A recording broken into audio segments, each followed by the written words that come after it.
Everybody, welcome to the Hopes Academy online learning platform of Hopes Academy. It's me Ijaz sir from this side, your chemistry faculty. Now, आज हमारा NEET के धमाकेदार daily 10 question series में आज हमारा day 3 है और आज का जो चैप्टर रहेगा वो रहेगा केमिकल काइनेटिक्स। ठीक है, केमिकल काइनेटिक्स। नाउ आज का जो चैप्टर रहेगा वो कौन सा रहेगा? Chemical kinetics. सो हम लोग केमिकल काइनेटिक्स में स्टडी करते हुए आगे बढ़ रहे हैं। तो केमिकल काइनेटिक्स में पहला क्वेश्चन है, if the rate constant of a reaction is this. Rate constant यानी के इक्वल टू दे दिया 0.03 second inverse. Now how much time does it take to 7.2 concentration to reach 0.9 मोल।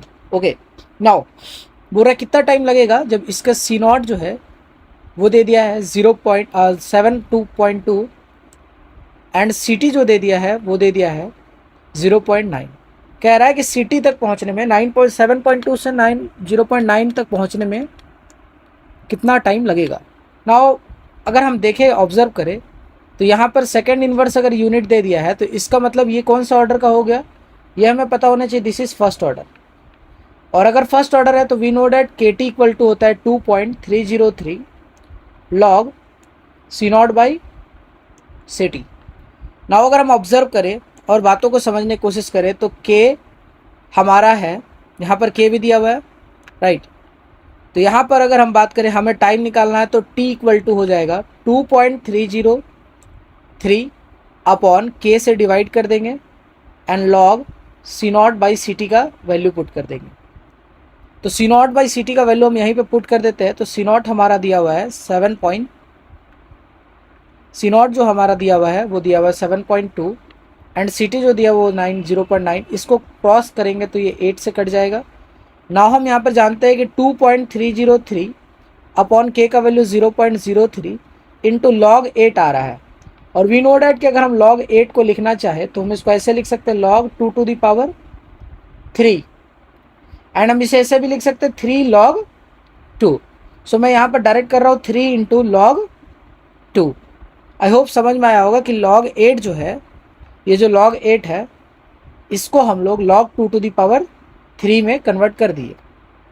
ठीक है, एक स्टेप और अगर समझने की कोशिश करें तो t इक्वल टू 2.303 अपॉन के, ये log 2 टू द पावर 3 होता, और अकॉर्डिंग टू लॉ के प्रॉपर्टीज से पावर कहाँ आ जाता आगे, तो ये हो गया 3 log 2 एंड log 2 का वैल्यू हम यहाँ पर सब्सिट्यूट करेंगे, और जब log 2 का वैल्यू सब्सिट्यूट करेंगे तो क्या आंसर निकल कर आएगा, ध्यान से देखिए। When we substitute the value of log 2 here we observe that क्या पाएंगे, 2.303 अपॉन 0.03 इंटू 3 इंटू लॉग 2 का वैल्यू यहाँ पर बोल रहा है 0.3 लेने के लिए, तो 0.3 लेंगे। जब इस सब सारे चीज़ों को सॉल्व करेंगे ऑप्शन सी होगा।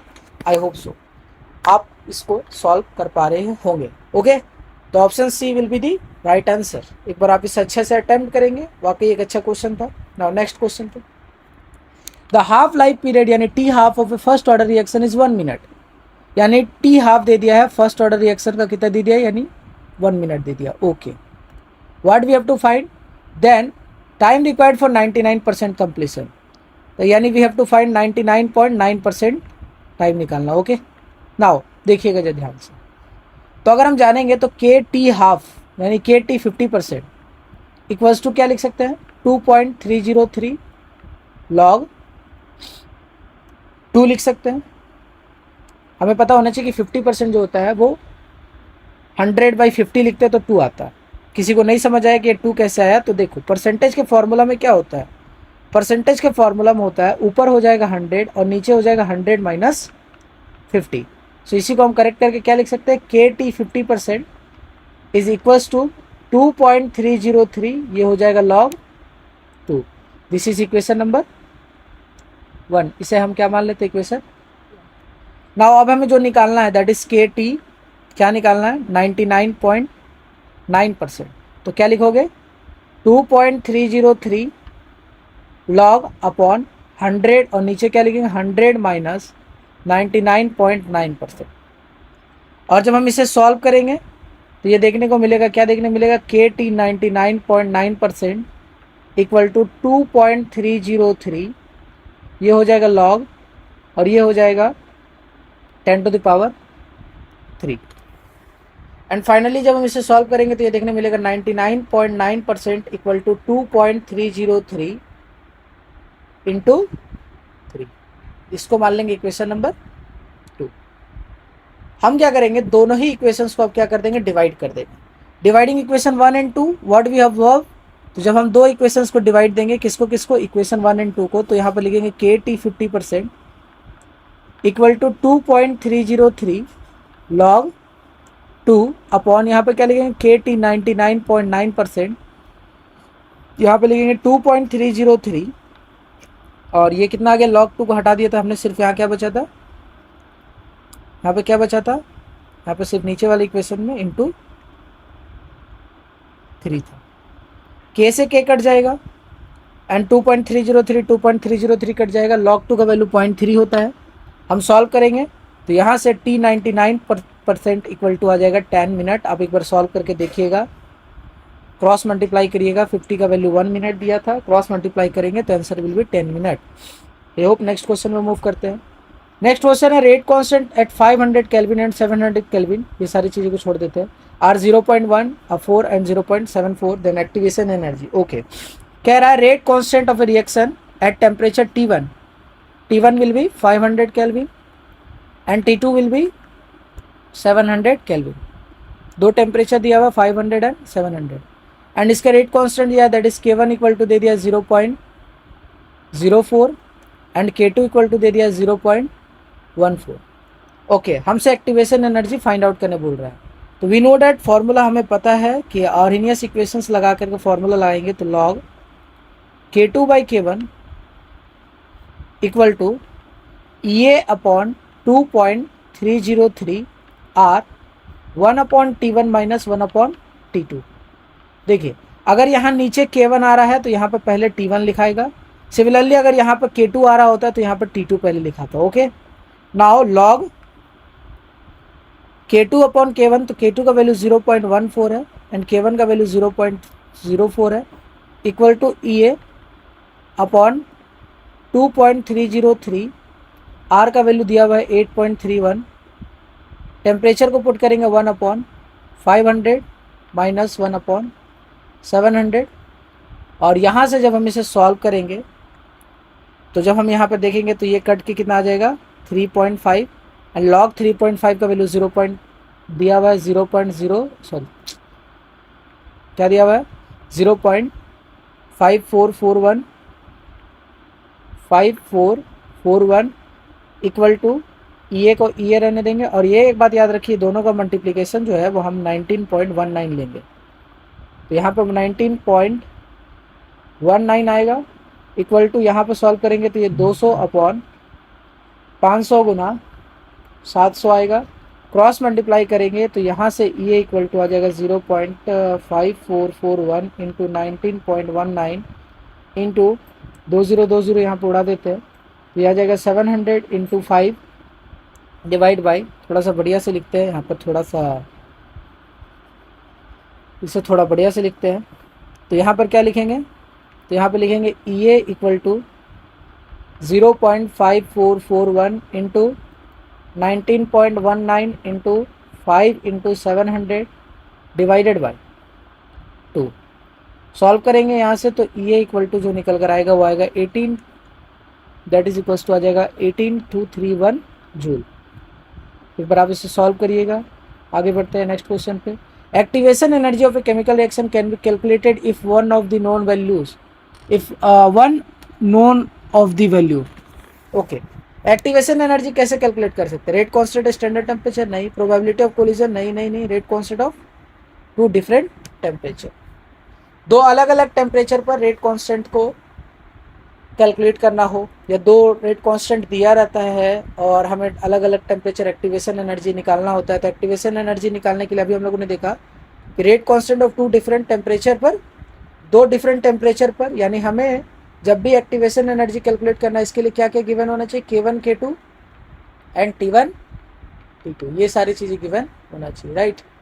The rate constant quadruples when the temperature changes from this to this, calculate the energy of activation. साफ दिख रहा है, हमें एनर्जी ऑफ एक्टिवेशन निकालना है, यानी we have to find the activation energy, यानी we have to find EA। Okay, कह रहा है the rate of reaction quadruples, rate of reactions क्या हो गया, क्वाड्रपल्स हो गया, यानी रेट कांस्टेंट अगर K1 को हम K मान लेते हैं तो K2 क्या हो गया होगा, तो 4K हो गया होगा। And temperature changes from 27 degree Celsius, यानी T1 इक्वल्स टू कितना लिखेंगे, तो सर T1 इक्वल्स टू लिख देंगे 300 kelvin, and T2 equals to क्या लिख देंगे 273 plus 57 degree centigrade, that is equals to 273 plus 57 30, ये हो जाएगा 330, ठीक है 330 केल्विन। ओके, तो हम यहाँ जानते हैं लॉग K2 बाई K1 जो फॉर्मूला होता है that is equals to EA upon 2.303 into R 1/T1 minus 1/T2 होता है, right. Log K2 by K1 के जगह लिखेंगे तो लॉग K2 बाई K1 जो हो जाएगा वो हो जाएगा 4 इक्वल्स टू EA इंटू यहाँ पे क्या लिखेंगे 19.19, टेम्परेचर को हम क्या लिख लेंगे 1/300 माइनस 1/330। यहाँ से log 4 को हम क्रॉस मल्टीप्लाई, log 4 का वैल्यूज 0.6 दिया हुआ है। नाउ हम क्या करेंगे, सारे वैल्यूज़ को सब्स्टिट्यूट कर देंगे तो लेफ्ट साइड में आ जाएगा 0.6021 is equals to EA upon 19.19 into इसको सॉल्व करेंगे तो ये हो जाएगा 30/300 इंटू 330।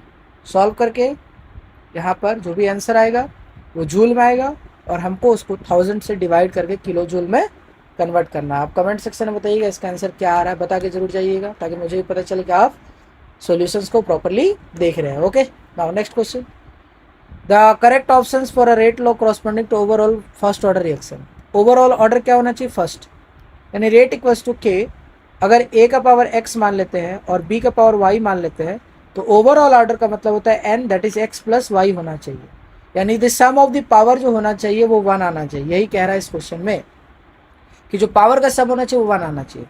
इसमें देखिए पावर क्या क्या है, तो अगर हम इसमें देखेंगे पावर तो इसका पावर 1 है और इसका पावर 2 है तो ये तो 3 आ जाएगा, तो गलत हो जाएगा। सेकंड वाले में देखेंगे दोनों का पावर 1 है जो कि 2 आ जाएगा, जो भी गलत हो जाएगा। थर्ड वाले में देखेंगे 1/2 प्लस 2 है दैट इज 3/2 हो जाएगा, तो ये भी गलत हो जाएगा। लास्ट वाला देखेंगे -1/2 plus 3/2 that is equals to 2/2 that is 1, option B। Next, for the concentration the rate K equal to A2B2 when the initial concentration of is triple, हाँ ठीक है, देखिए रेट इक्वल्स टू क्या कह रहा है K A2 का power और B का पावर ये, when the initial concentration of A is triple, A का कंसंट्रेशन को क्या कर दिया गया, ट्रिपल कर दिया गया, यानी अगर कंसंट्रेशन ऑफ A को ट्रिपल कर दिया यानी ये 3A का स्क्वायर हो गया होगा। And keeping the concentration of B constant, तो B को B ही रहने दिया गया होगा, इसको मान लेंगे R2 और इसको मान लेंगे R1। The initial would be, तो इनिशियल रेट इंक्रीजेज वुड भी बताना है कि रेट कितने टाइम्स इंक्रीज हो जाएगा इनिशियली। तो यहाँ पर R2 इक्वल टू ये 3 का स्क्वायर बाहर आ जाएगा तो ये 9 हो जाएगा K, A का पावर 2 B का पावर 1। एंड अगर हम ऑब्जर्व करें तो जो इतना पार्ट है ये क्या है, सो दिस इज R1, तो R2 इक्वल टू क्या हो जाएगा 9 R1, तो 9 टाइम्स इंक्रीज कर जाएगा, इंक्रीजेज बाय फैक्टर 6 9, हाँ increases by factor 9, option B। Now इस क्वेश्चन पे थोड़ी देर पे आते हैं, आगे बढ़ते हैं। For a first order reaction A gives to product, initial concentration of A is 0.1 which becomes right constant of the reaction. देखिए कह रहा है फर्स्ट ऑर्डर रिएक्शन है जिसे A से क्या दे रहा है, product, okay. Initial concentration of A is 0.1, यानी C0 का जो वैल्यू दे दिया है वो दे दिया है 0.1 विच बिकम 0.01, यानी CT इक्वल टू हो गया 0.001 इन 5 मिनट्स, यानी टाइम इक्वल टू हो गया 5 minute, okay. What is the unit of the rate constant in minute inverse, यानी टाइम में कोई बदलाव नहीं करना, रेट कांस्टेंट निकालना है। के इक्वल टू क्या होता है, के टी इक्वल टू होता है 303 log C not by C T. K equal to क्या हो जाएगा 2.303 एंड टाइम क्या लिखोगे यहाँ पर 5 मिनट्स लॉग सी नॉट के जगह पे 0.1 अपॉन 0.001, पॉइंट हटाएंगे ऊपर हो जाएगा 1 2 का 3 और नीचे हो जाएगा 1, that is 10 to the power 2, 2.303 upon 5 and यहाँ पर आ रहा लॉग 10 का पावर 2। प्रॉपर्टीज के अकॉर्डिंग पावर आगे आ जाएगा, सॉल्व करेंगे तो यहाँ से आ जाएगा 2.303 upon 5 into 2, that is equals to 4.606 divide by 5। Solve करेंगे तो डेट इज अप्रॉक्स जो आएगा वो आएगा 0.9 के बराबर, ठीक है 0.9212, okay 0.9212, okay. Now next question, for a chemical reactions 4a plus 3b gives to 6c plus 9d, एक कोई रिएक्शन है 4a प्लस 3b जो क्या दे रहा है 6c प्लस 9d दे रहा है, okay. Rate of formation of c is इतना and rate of disappearance of a is इतना। Rate of formation and rate of disappearance दे दिया है, rate of formation and rate of disappearance दे दिया है, और हमसे पूछ क्या रहा है द रेट ऑफ रिएक्शन बताइए and amount of B consumed in the interval of taken 10 seconds, okay. देखिए सबसे पहले अगर हम बात करें तो इसका अगर हम रेट ऑफ रिएक्शन लिखना चाहे तो कैसे लिखेंगे sir, minus K D A by D T upon 4 equals to,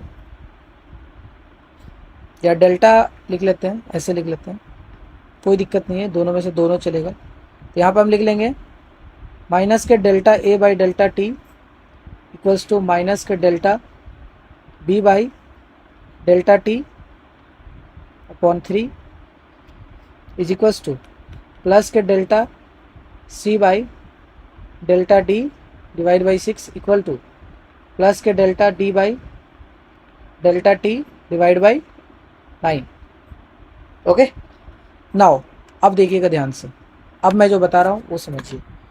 लिख रहा है rate of reaction of C is इतना, rate of formation of C दे दिया है, ठीक है, क्या दे दिया rate of formation of C, तो rate of formation of C ये है एंड रेट ऑफ रिएक्शन ये है, तो रेट ऑफ रिएक्शन और इन दोनों में रिलेशन लिखेंगे तो यहाँ से लिख सकते हैं 1/6 of rate of formation of C, this is rate of formation of C. अब ये वाला जो सी है 6 है इधर जाके मल्टीप्लाई हो जाएगा तो हम क्या लिख सकते हैं, तो मैं लिख सकते हैं रेट ऑफ फॉर्मेशन और rate of reaction equals to, sorry rate of reaction निकालना है शायद, मिस्टेक क्या कह रहा है, रेट ऑफ रिएक्शन निकालना है, तो यहाँ से रेट ऑफ रिएक्शन क्या आ जाएगा, तो सर रेट ऑफ रिएक्शन जो आएगा वो 1/6 होगा rate of formation of C. Rate of formation of C कितना है 6 × 10⁻², तो यहाँ से सॉल्व करने के बाद 6 कट जाएगा, that is 10⁻², which is option rate of reaction 10⁻²। First वाला नहीं होगा, सेकंड थर्ड वाला नहीं होगा, अब या तो सेकंड या फोर्थ हो सकता है, सेकंड या फोर्थ हो सकता है, ओके। अब कह रहा amount of B consumed in the interval of 10 second, amount of B consumed in the interval of 10 second, 10 second interval में कितना कंज्यूम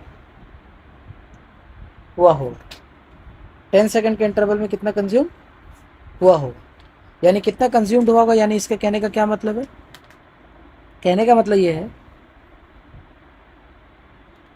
कि हम इसको ऐसे कर सकते हैं, देखो बी के बारे में आ जाते हैं, तो बी और रेट ऑफ रिएक्शन में क्या रिलेशन है, बी और रेट ऑफ रिएक्शन में देखिए ये हो गया रेट ऑफ रिएक्शन और ये हो गया बी, इन दोनों में क्या रिलेशन है, तो rate of reaction equals to क्या लिखेंगे माइनस के 1/3, या माइनस मत लिखो तो ऐसे लिख सकते हो 1/3 ऑफ क्या लिख सकते हैं 1/3 of rate of disappearance of C, और रेट ऑफ रिएक्शन कितना आ गया 10⁻³ सॉरी -2 इंटू अगर हम 3 लिख लें तो यहाँ से क्या आ जाएगा रेट ऑफ ROD का ऑफ सी, यानी rate of disappearance of C. अच्छा अब जरा ध्यान से देखो, rate of disappearance of C को क्या लिख सकते हैं minus concentration of C upon delta T equal to क्या आ जाएगा 3 × 10⁻²। ओके नाउ ऑब्जर्व करो, ध्यान दो, तो डेल्टा टी का वैल्यू कितना दे दिया है 10 सेकेंड दे दिया है, तो यहाँ से कितना दे दिया है 10 सेकेंड दे दिया है, तो ये माइनस को रहने दो, फिर यहाँ पर अगर हम 100 क्रॉस मल्टीप्लाई करें तो 3 × 10⁻² इंटू 10 कर लेंगे इज इक्वल टू आ जाएगा डेल्टा सी, यानी सी कंज्यूम्ड, तो सी कंज्यूम्ड इक्वल टू कितना हो जाएगा, दैट इज इक्वल टू हो जाएगा 30 into 10⁻30 into 10⁻², which is option number B. Option B क्या है, तो इससे क्या समझ में आया, समझ में ये आ रहा है कि अगर कहीं पर ऐसे लिखा हुआ है delta C by delta T, तो नीचे वाले का मतलब होता है टाइम, नीचे वाले का मतलब क्या होता है टाइम, और ऊपर वाले का मतलब होता है सी कंज्यूम्ड, कितना सी जो है वो कंज्यूम्ड हुआ है, अगर माइनस वही चेंज कितना हुआ। ओके नाउ अब एक ये जो क्वेश्चन हमने स्किप करके आया था, ये एक अच्छा क्वेश्चन है, इसे हम ध्यान से समझेंगे। क्या लिखा हुआ है पढ़िए, तो गिवन बिलो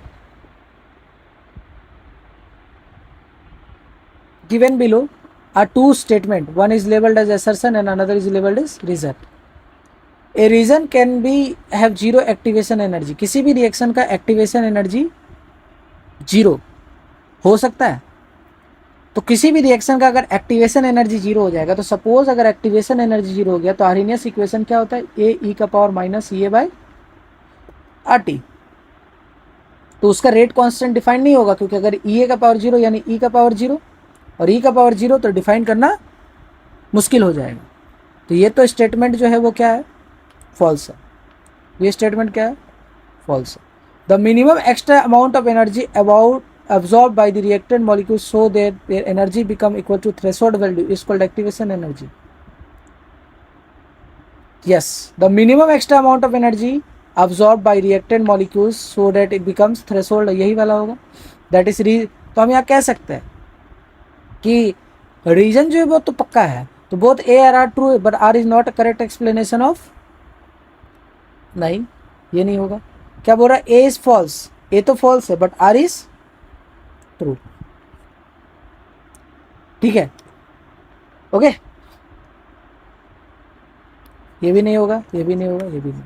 एक्टिवेशन एनर्जी का डेफिनेशन सही है, लेकिन ऊपर वाला जो स्टेटमेंट है वो गलत है, तो होगा। आई होप आपको ये मेरी बातें समझ में आ रही होगी। और आज हम डे 3 पे आ गए हैं और धीरे धीरे करके हम लोग और आगे प्रोसीड कर रहे हैं। आने वाले क्लासेस में और भी क्वेश्चंस करेंगे, और मोस्ट इंपॉर्टेंट प्रॉब्लम्स तो अभी हम लोग 10 क्वेश्चन डेली कर ही रहे हैं, ठीक है।